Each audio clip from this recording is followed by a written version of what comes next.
En 30 minutos, MF Economía e Inversiones y Radio 1000 te traen los principales temas económicos del mundo y de Paraguay con Economía a 1000. Este podcast es presentado por la Bolsa de Valores de Asunción, promoviendo los valores del mercado. Muy feliz inicio de semana. Arrancamos una nueva jornada de Economía 1000. Gracias por la compañía de todos los días. Quien les saluda, Prince Otto. Y ya estoy también junto con la compañera Ada Caballero. ¿Cómo estamos, Ada? ¿Qué tal? Bienvenida. Buen día, Prince. Buen día a la audiencia. ¿Todo bien y vos? Todo en orden, ya lista para iniciar este espacio económico. Recordando que es una coproducción con la consultora MF Economía e Inversiones y por supuesto Radio 1000. Y agradecerle también muy especialmente a toda la gente que nos sigue todos los días aquí de 12 a 13 horas a través de X y también por el canal de YouTube 1000 Noticias. Y es momento de compartir las principales noticias económicas del día. Adelante, compañero.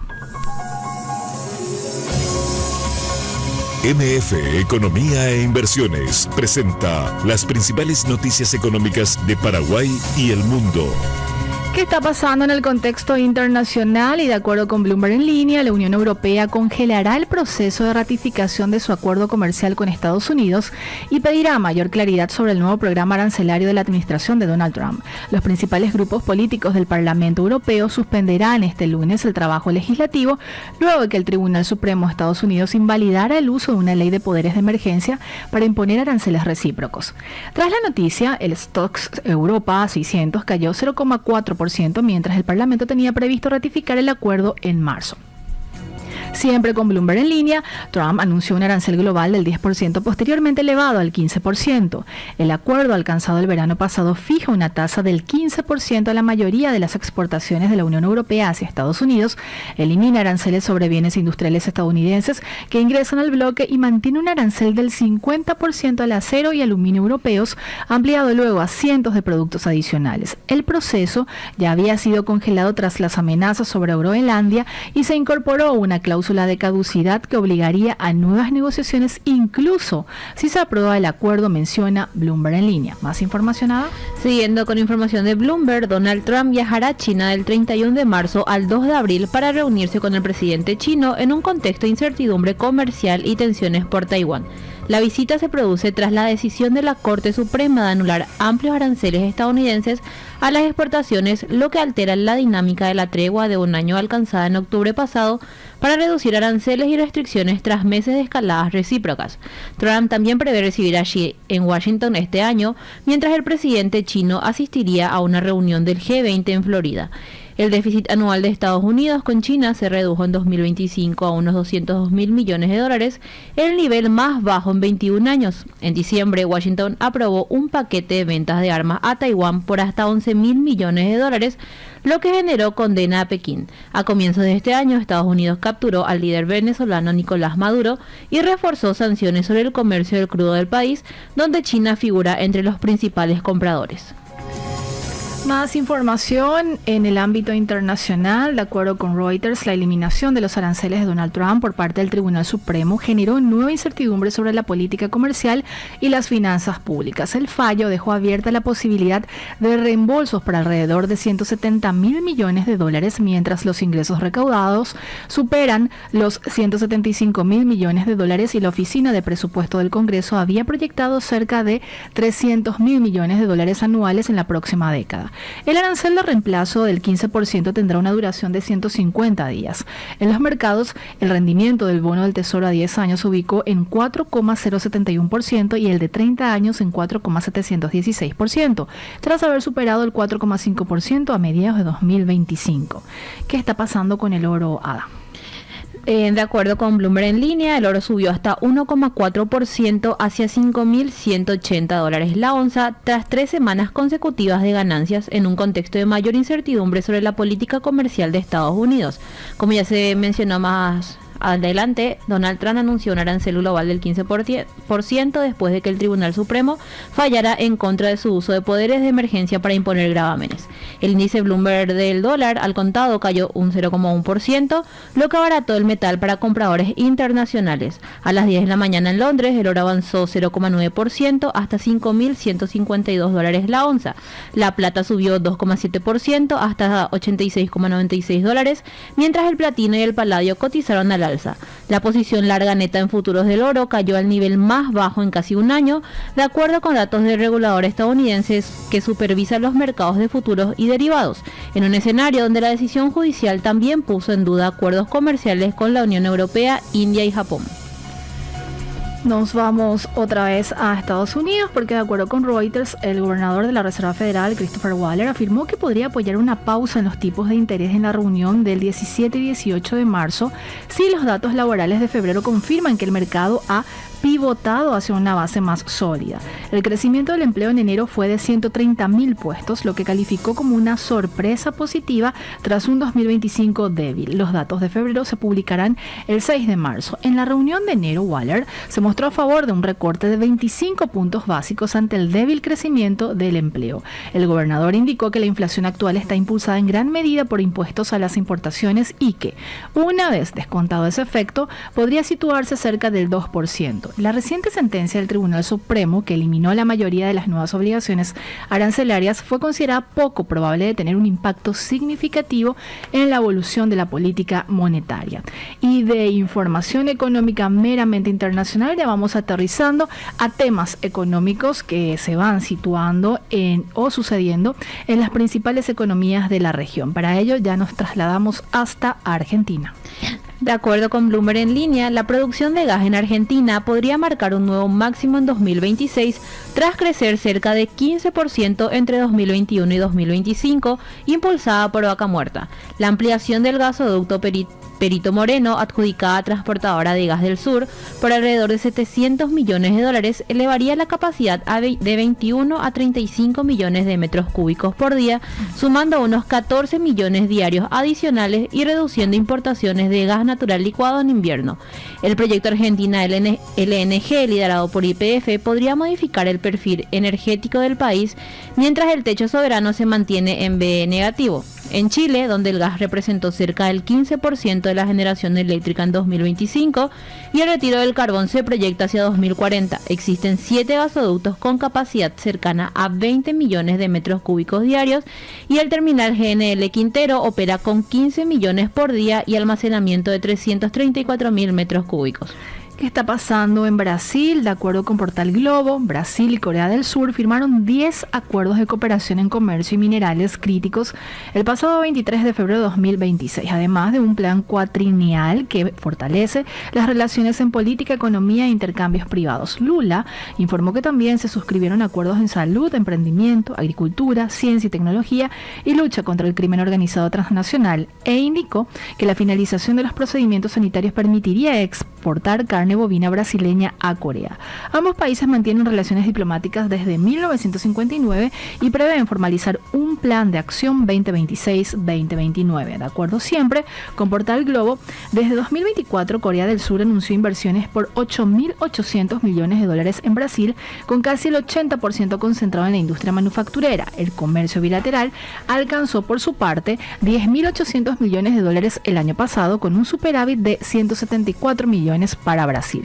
Corea del Sur es el cuarto socio comercial de Brasil entre los países asiáticos y ocupa la 13ª posición a nivel global. El turismo brasileño en Corea creció 25% en los últimos años, menciona Portal Globo. Y por último, como información, compartimos lo siguiente que está pasando en Uruguay. De acuerdo con Ámbito, el comité de expertos consultado por el Ministerio de Economía y Finanzas proyectó que la inflación caerá por debajo del rango de tolerancia del Banco Central del Uruguay en el primer trimestre de 2026. La mediana de 11 respuestas estima que el IPC cerrará este trimestre en 3,4% interanual dentro del rango de 3 a 6% con objetivo en 4,5%, tras un cierre de 4% en 2025. Para 2027 se prevé que la inflación se mantenga dentro del rango meta en torno a 4,5%. El tipo de cambio tocaría su mínimo en el primer trimestre de 2026 en 38,7 pesos uruguayos, desde 39,6 pesos al cierre de 2025 y cerraría el año en 40 pesos. Para 2027 continuaría la tendencia alcista, alcanzando 41 pesos en el tercer trimestre. La tasa de desempleo pasaría de 7,2% al cierre de 2025 a un pico de 7,7% en 2026 y 7,8% en 2027. Y así hacemos nuestra primera pausa y a la vuelta estaremos en contacto vía telefónica con nuestro invitado de hoy, Guillermo Krauk, ingeniero electrotécnico y también máster en empresas. Así que vamos a hablar sobre la situación del sistema energético en Paraguay, estos apagones que se dieron en las últimas semanas, el calor intenso y la capacidad o incapacidad de la Administración Nacional de Electricidad de sostener esta situación. Vamos a la pausa y a la vuelta seguimos con más Economía 1000. Seguís escuchando Economía 1000, muchas gracias por la compañía y desde producción ya me confirman que está en línea nuestro invitado de hoy. Él es Guillermo Krauk, ingeniero electrotécnico y máster en administración de empresas. ¿Cómo estamos, Guillermo? ¿Qué tal? Bienvenido, gracias por atendernos. Ya, muy bien, muy buenos días y bueno, saludos a ustedes y a toda la audiencia. Destacar como siempre, Guillermo, tu predisposición y apertura y sobre todo esto de compartir tus conocimientos sobre todo lo que se refiere al sistema energético, eléctrico y sobre todo lo que pasa en Paraguay. Guillermo, te estamos llamando justamente como parte de este bloque que solemos tener contigo y que el 2026 también arranca con esta entrevista en materia energética. Queríamos consultarte lo siguiente y una pregunta bien directa y concreta. ¿Cómo está la situación del sistema energético en Paraguay si tuviéramos que hacer o calificarlo en pocas palabras al inicio de este año 2026? Y en una palabra digo que está comprometido en el sentido que se requieren de enormes cantidades de inversión. A los efectos dos cosas. Sí. Uno es tener la infraestructura de respaldo que eviten situaciones como las que se tuvo la semana pasada, porque como estábamos hablando con unos amigos, a mí me gusta la Fórmula 1, ¿verdad? Y entonces digo, en la Fórmula 1 donde se mete toda la ciencia, toda la tecnología, como dice Condorito, no se fija en gasto, o sea, se invierte un montón de dinero. Sí. Siempre los componentes mecánicos son susceptibles a fallas. Después podemos ver si es un problema de material, si es un problema de mano de obra, si es un problema de mantenimiento, lo que sea. Pueden fallar, ¿verdad? Claro. El tema está que en este tipo de infraestructura se debe tener la infraestructura de respaldo, ¿verdad? O sea, como alguna vez ya lo habíamos mencionado, Prince, y la audiencia verá, en estos sistemas eléctricos, cuando algún componente tiene alguna deficiencia, falla, o hay que sacar fuera de servicio por mantenimiento, el resto del sistema debería poder atender toda la demanda que ese componente queda fuera de servicio momentáneamente. Y lastimosamente en varios puntos del país no estamos teniendo esa posibilidad. Y también tenemos un crecimiento aceleradísimo del consumo. Así es. Convengamos que es fuera de cualquier parámetro así, pero también era siempre mucho más alto que el resto del mundo, era el crecimiento de consumo de energía eléctrica del Paraguay. Y las instalaciones fueron avanzando en términos menos de lo necesario para atender todo ese crecimiento. Ahí entonces, y escucho hoy que en la página de ustedes, de la radio, se mencionan que el jefe de gabinete, el ministro Jiménez, habla de consumir la totalidad de la energía de las binacionales en el Paraguay. Eso también implica la necesidad de muchas inversiones. Claro.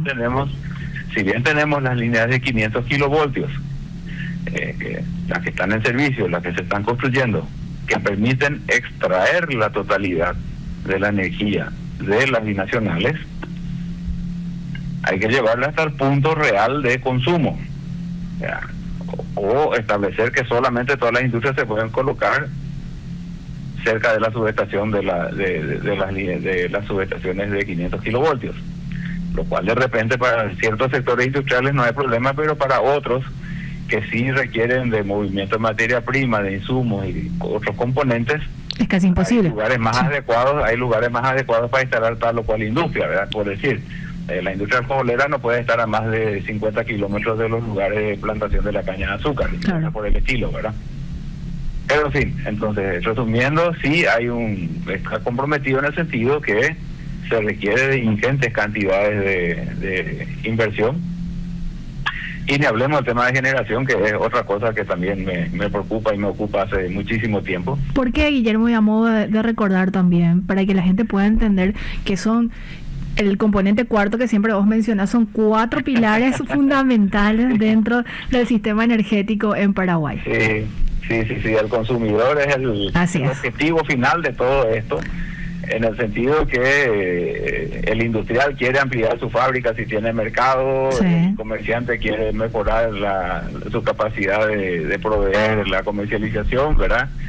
Y desde luego la población quiere mejorar su capacidad de confort de siempre, ¿verdad? Entonces ese cuarto componente es el gran objetivo de los otros 3. Totalmente. Pero justamente eso, como estábamos hablando, hubo un crecimiento de 6% en la economía del país, y eso se refleja en un aumento en el consumo. Claro. Tanto en el sector industrial, tanto en el sector comercial, como en el sector consumidor de las residencias. Sí. Y entonces, claro, eso a través de las líneas abastece el consumo, y a las líneas hay que alimentarlas con las centrales de generación. Así es. La demanda máxima que tuvimos en enero, no me equivoco un poquitito en los últimos dígitos, pero fue superior a 5.700 megavatios, que es casi un 10% por encima de lo que fue el 2025, sí. 25, y eso que estamos en enero, ¿verdad? Así es. Y si uno analiza los registros y los pronósticos de la ANDE, ese nivel de consumo se prevé en el pronóstico de la ANDE para el año 2027. O sea, estamos con una demanda prevista para el año próximo. El consumo de energía, nuevamente, que además de la demanda está la energía, del año 2026 también fue, el año 2025 también fue el que estaba pronosticado para el año 2027. Entonces, eso significa que estamos adelantándonos 1 o 2 años en los requerimientos de infraestructura. La infraestructura tiene que ir no por un calendario, que sí es conveniente tener un calendario, pero ese calendario está en función de los requerimientos de los consumidores, y las inversiones tienen que acompañar las necesidades de consumo de los consumidores, no solamente el calendario. Claro. Guillermo, utilizaste una palabra al arrancar justamente la entrevista, que el sistema está comprometido. ¿Se le puede agregar también el calificativo de preocupante como situación? ¿Y qué es lo que se puede hacer como primerísima medida ante tal complicado o comprometido momento que atraviesa el sistema energético paraguayo? Yo personalmente estoy preocupado. Sí. Comparto también, Guillermo. Me consultan gente del sector industrial, gente del sector donde podemos conectar tal o cual capacidad de demanda, y realmente estamos bastante limitados Entonces, y además está el informe de la Unión Industrial del Paraguay en el que se menciona que si no se hacen algunas inversiones, el crecimiento de la economía del Paraguay estaría en el entorno de 1% y no de los 6% que estamos por ahora, ¿verdad? Entonces, ahí realmente es preocupante. ¿Qué hay que hacer? Sí. Bueno, hay que dotarle a la ANDE de los recursos suficientes para que se puedan llevar adelante todas estas inversiones. Estamos hablando ya de recursos económicos por un lado, recursos legales, recursos administrativos, que pueda desarrollarse toda esta inversión en infraestructura a la mayor velocidad posible. Para recordar, Guillermo, ¿de cuánto estamos hablando en materia de necesidad financiera? En el rubro de generación, Sí. estábamos hablando de una necesidad aproximada, ¿verdad? De algo en el entorno de $1.000 millones al año. Hay que tener en cuenta que el crecimiento de la demanda del Paraguay está en el equivalente a 2 centrales del tamaño de la central de Acaraví hidroeléctrica. Sí. Uno lo que pasa es que de repente mira la central hidroeléctrica de Acaraví y ve, compara con Itaipú y parece muy chica, ¿verdad? Sí. Pero en términos internacionales, una central de 200 megavatios es una central importante. Totalmente. Para tener una comparación, Prince, Sí. las mayores centrales nucleares, que se consideran ya enormes, ¿verdad?, son de 1.000 megavatios.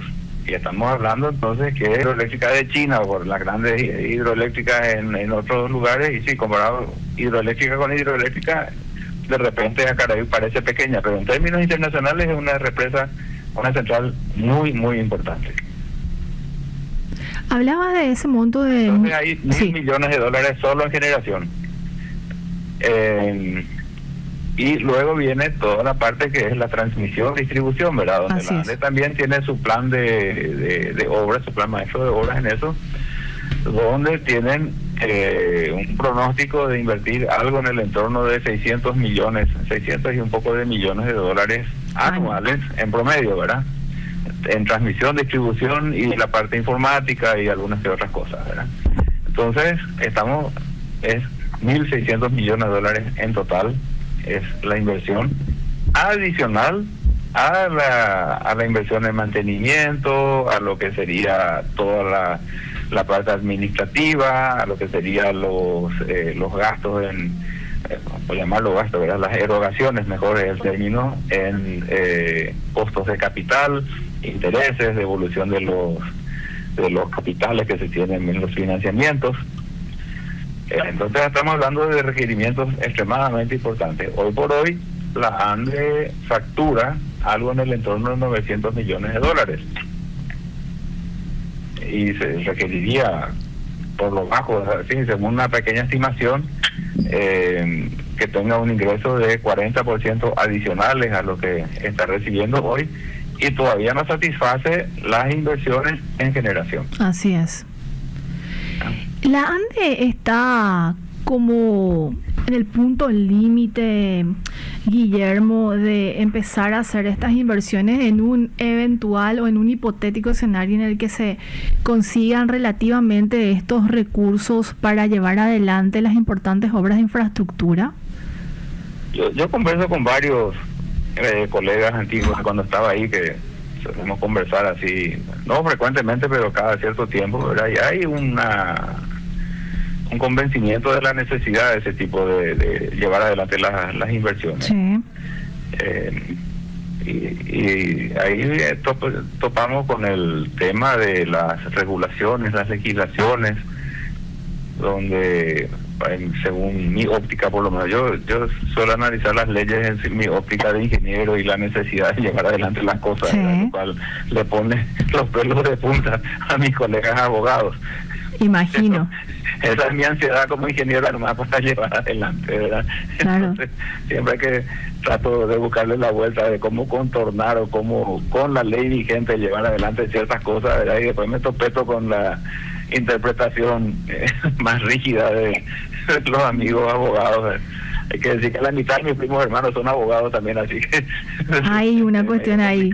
Sí. Sí, entonces... pero sí, hay que buscar la vuelta por la cual todo este tipo de emprendimiento pueda ser muchísimo más rápido de lo que se está pudiendo hacer. Mencionaba de normas. También nosotros estamos avanzando en el tiempo, Prince, y el consumo está más acelerado de lo que está programado, previsto. Quiere decir que no es que solamente nos estamos acercando hacia el horizonte de problemas, sino que ese horizonte se está acercando también hacia nosotros. Así es. Se está desplazando el horizonte. O sea, no es que hay una fecha y nos estamos acercando a esa fecha. No, esa fecha está siendo cada vez más anticipada. Para recordarle a la audiencia de cuál era el punto de inflexión o de cruce entre la demanda y la oferta que se estimaba o proyectaba, ingeniero, ¿en qué año llegaría eso? Era ya en el entorno del 2030, si la memoria no me falla en este momento. Sí. Pero en el año 2030 ya comenzamos a tener problemas de atender los picos de la demanda. Eso quiere decir que en algún momento ciertos consumos deben ser desconectados a los efectos de evitar inconvenientes mayores, como el que tuvimos la semana pasada, ¿verdad? Entonces, está lo que se llama alivio de carga, cuando ciertas partes del sistema se están llegando a los niveles de sobrecarga, se desconecta algún componente a los efectos de no comprometer las instalaciones. ¿Cuáles serían esos componentes que se barajan como posibilidad alternativa en ese escenario? En este caso estamos hablando de la generación ya, ¿verdad? Claro. Vamos a poner el caso que toda la transmisión puede atender toda la demanda disponible. Sí. Y llegamos a un punto en el que los generadores ya están todos también en el límite y sigue subiendo la demanda.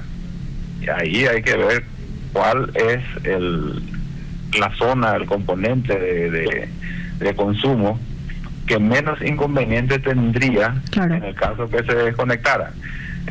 Convengamos que de entrada no va a ser un sanatorio, no va a ser un hospital, no va a ser un cuartel, ¿verdad? Pero de repente hay una región donde no hay componentes así significativos que puedan ocasionar daños importantes.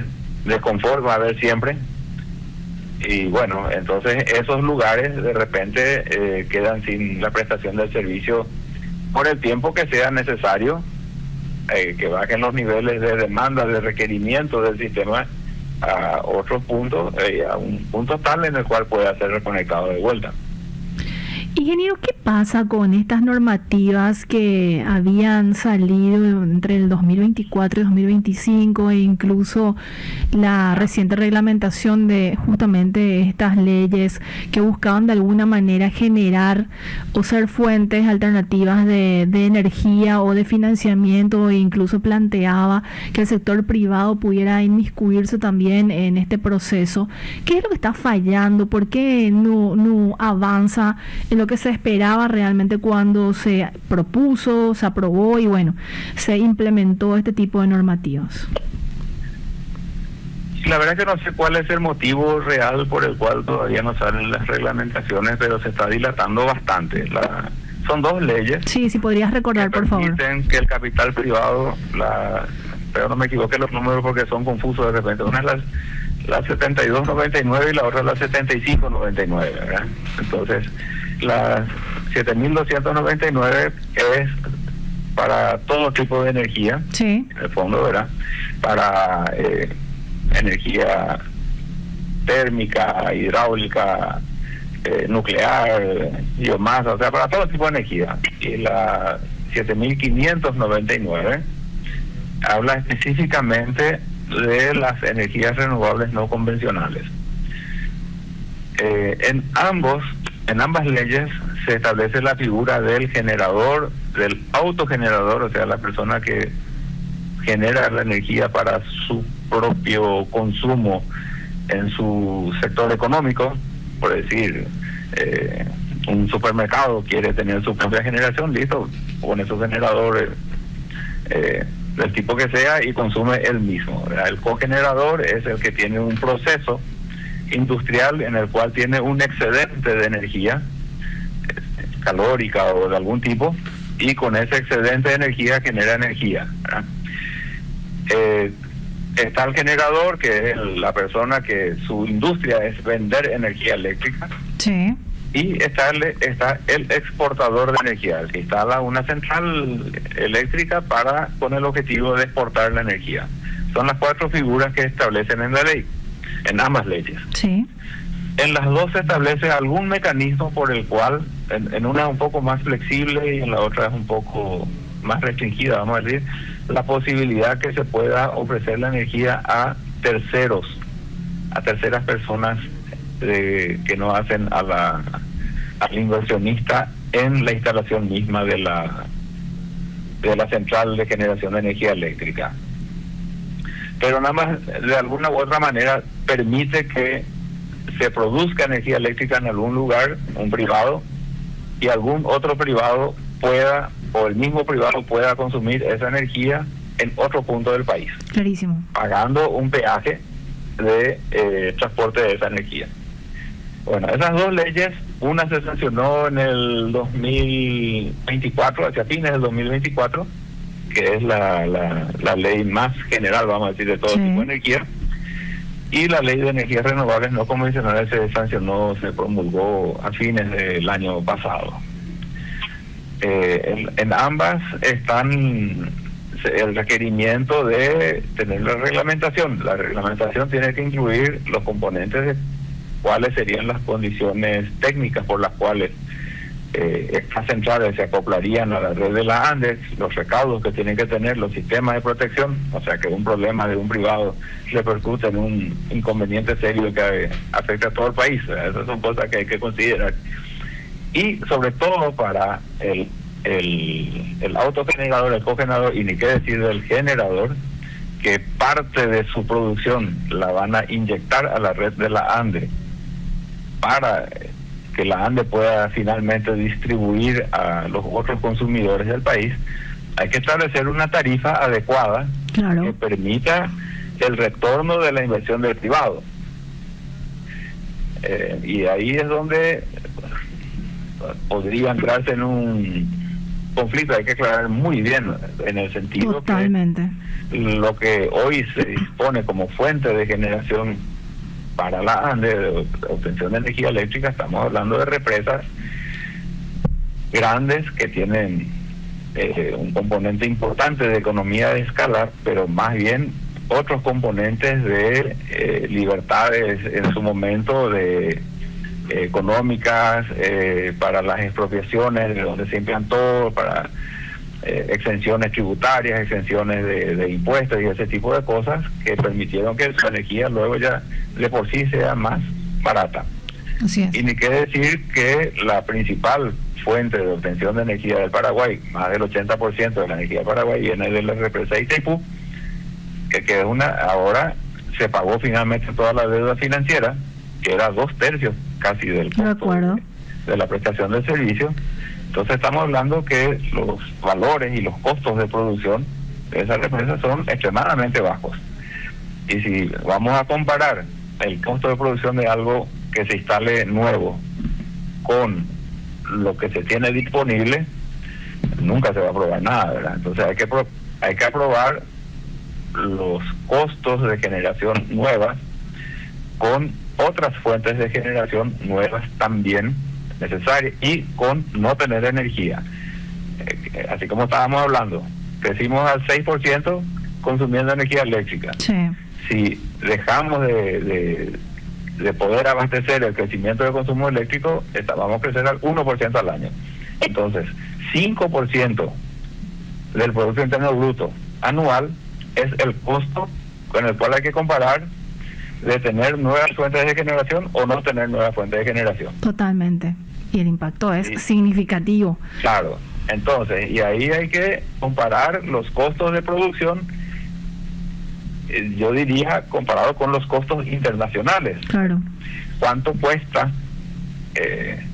producir una energía térmica, por decir, no voy a decir Arabia Saudita, que tiene el costo de combustible bastante más muy subvencionado, pero Sí.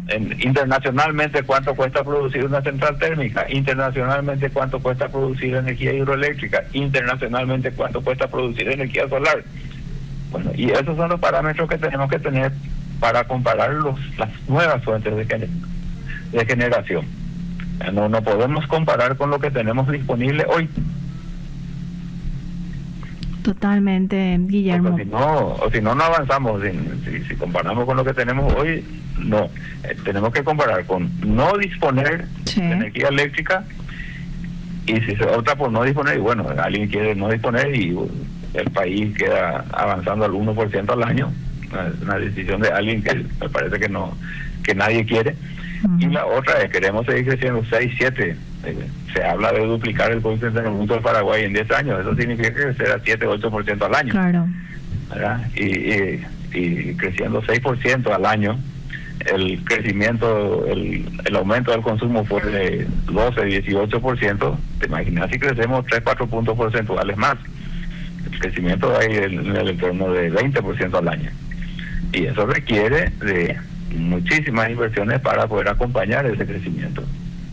Guillermo, llega mensajes aquí de la audiencia, me gustaría compartir al menos uno de ellos.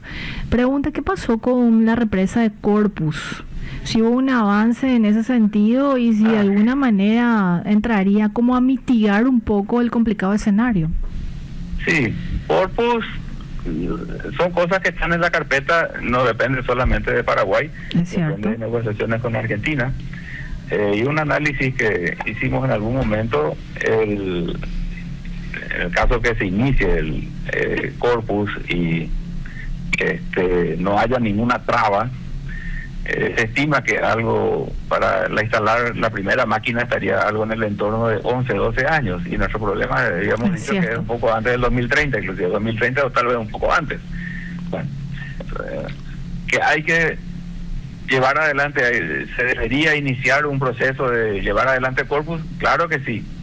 No llegamos a tiempo para esto nomás, entonces hay que encarar en varios aspectos. Uno, lo urgente, claro, y otro, lo necesario. Totalmente. Y después lo de largo plazo, de qué hacemos en el largo plazo, ¿verdad? Porque llega un momento en el que todo tipo de generación tiene una limitación. Los ríos existentes son los que están, y los saltos de agua son los que están. Entonces llega un momento, así como en Itaipú, la demanda total va a superar lo que está disponible. Corpus, que estábamos hablando que son 11 años, vamos a poner, para la primera máquina, y 3 o 4 años más hasta la última máquina de generación, y tiene una capacidad instalada similar a la de Yacyretá, o sea, 3.000 y algo de 3.000 megavatios, ¿verdad?, de potencia instalada, 1.500 para cada país. Paraguay hoy está creciendo a un ritmo de entre 300 y 400 megavatios al año. Vamos a poner que dentro de 10 años crezca para hacer, vamos a decir, 450 megavatios al año nomás. Entonces, esos 1.500 megavatios de Corpus para Paraguay, estamos hablando de 3 o 4 años del crecimiento de Paraguay. Sí. Con un plazo de construcción de 15 años aproximadamente. Entonces, 15 años de construcción para un crecimiento de la demanda del Paraguay de 4 años. Esos son los parámetros, ¿verdad? Que hay que comenzar, claro que hay que comenzar. Que no va a durar toda la vida, no va a durar toda la vida. Nada ahora va a durar toda la vida o de demasiado largo tiempo como nos acostumbró Itaipú. Cierto. Itaipú, cuando se firmó el tratado, la demanda del Paraguay era alrededor de 50 megavatios, 52 según, si la memoria no me falla tanto, 52 megavatios de demanda, y estábamos firmando un acuerdo para construir algo de 12.600 megavatios, la mitad para cada país, 120 veces lo que teníamos de consumo en ese momento. Y bueno, hoy estamos llegando al punto donde estamos consumiendo casi todo lo que nos corresponde, o sea, toda la mitad paraguaya de ambas binacionales, a un crecimiento aceleradísimo, sí, un crecimiento muy acelerado. Se creció 100 veces la demanda de aquella época ahora, ¿verdad? Impresionante. De 52 a 5.700 es más de 100 veces. Como parte del desarrollo y crecimiento del país, obviamente. Lógico. Pero tenemos que acostumbrarnos a que permanentemente alguna central de generación o algunas centrales de generación estarían siendo construidas siempre. Solares, 400 megavatios en solar significa 500 hectáreas de paneles solares aproximadamente. Y después tenemos que tener el respaldo, que puede ser en más centrales solares para cargar las baterías, además de las baterías, o algún otro mecanismo que permita el abastecimiento durante la noche también. Claro. Guillermo. Entonces, sí. Siempre, o sea, de hoy en adelante tenemos que pensar que siempre va a ser necesario estar en alguna construcción de alguna central eléctrica. Totalmente. Ponerle no es el caso, dentro de 10 años o 15 a lo mejor se le autoriza al Paraguay a entrar en la posibilidad de tener centrales nucleares, y una central nuclear estamos hablando de 1000 megavatios. Para dentro de 10, 15 años el crecimiento al año va a ser de ¿cuánto? 500 megavatios al año. O sea, una central nuclear para 2 años nuestro crecimiento. Así es, Guillermo, y bueno, y las centrales nucleares tardan 8 o 10 años en construirse también, o sea, no salen de la noche a la mañana, nada sale de la noche a la mañana. Preocupan los números, Guillermo, y no se están haciendo los deberes. El tiempo ya es básicamente ahí a la vuelta, y bueno, el impacto e incluso de las perspectivas y proyecciones que se hacen al respecto generan más que preocupación. Guillermo, vamos a ir monitoreando obviamente lo que está pasando en todo este tema vinculado a la energía, a la electricidad, y agradecerte muchísimo tu tiempo y bueno, desearte un muy feliz inicio de semana.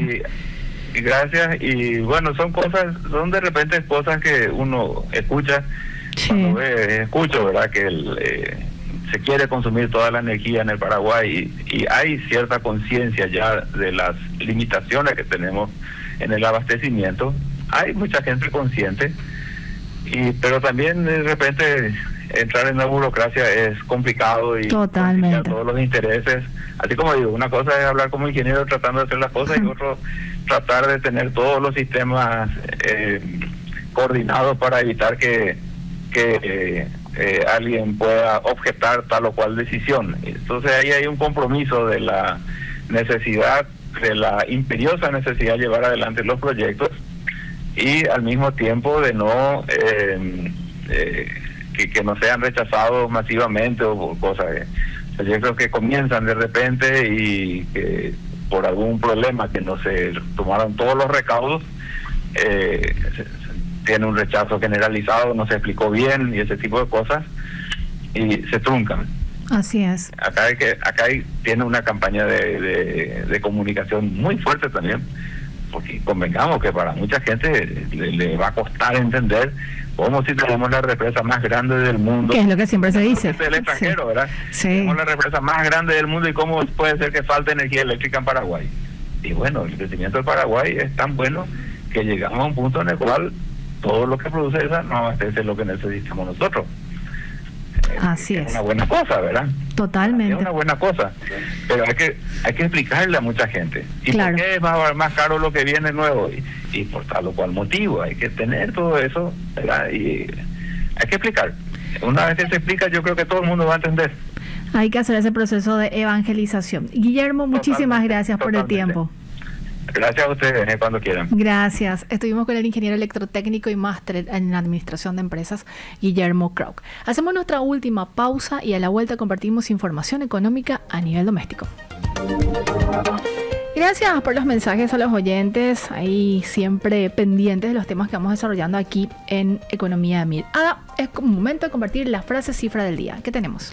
7.755 guaraníes era la cotización del dólar al 30 de junio de 2025 y al 19 de febrero se ubicó en 6.455 guaraníes, lo que implicó una baja de 16,76% en Paraguay, comentó Lizardo Peláez, asesor y consultor financiero. Si te interesa descubrir más detalles, puedes escuchar el podcast completo en Spotify, buscarlo en el perfil de Economía 1000 y mantenerte al tanto de todo.